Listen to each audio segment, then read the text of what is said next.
U.S. military bases are preparing to house thousands of Afghan refugees who are fleeing from the Taliban, and they're going to be used in Texas, too. This comes as border communities are already dealing, as you know, with the record number of migrants. Here to discuss, we've got Navy vet and Texas Congressman Tony Gonzalez. Mr. Gonzalez, good morning to you. Good morning. Good morning. Okay, so the estimates are as high as 80,000 people need to get out of Afghanistan. It could be at least 30,000 Afghanis who worked with us. They can't stay there because of the worry of retribution. Do you think that this deadline that the administration has of August 31st needs to be changed? Because if we don't have everybody out by then what happens?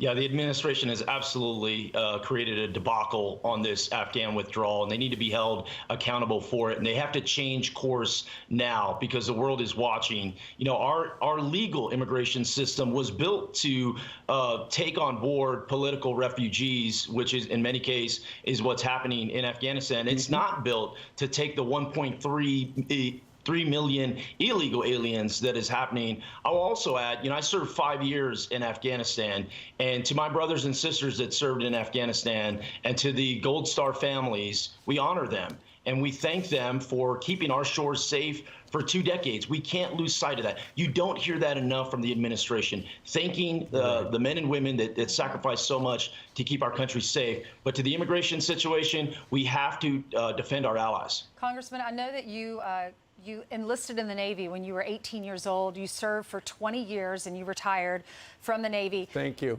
Thank you so much. I know you spent time in Afghanistan, Iraq, and Asia as well. You collected surveillance on the Taliban for 2 decades. I want to hear about that, what you learned about the Taliban, and also I know you've been in contact with some of the interpreters that are there. Tell us their stories as well.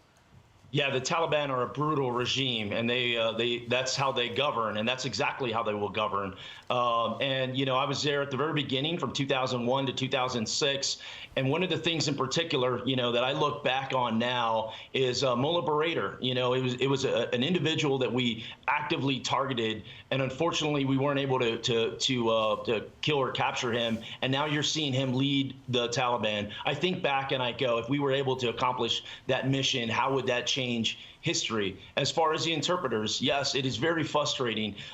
We've got several open cases where you've got Afghans that have fought alongside us for decades that are just fighting to survive, and we're doing everything we possibly can to get them in safe areas, whether that's in America or elsewhere. We deserve that to our allies. I go back to it. The world is watching. I just got back from Ukraine, from a CODEL in Ukraine. They're concerned about Russian aggression. Where's America going to be when Russia invades Ukraine again? I got back from South Korea about 3 weeks ago. Same thing. They're worried about what's going to happen when China invades Taiwan.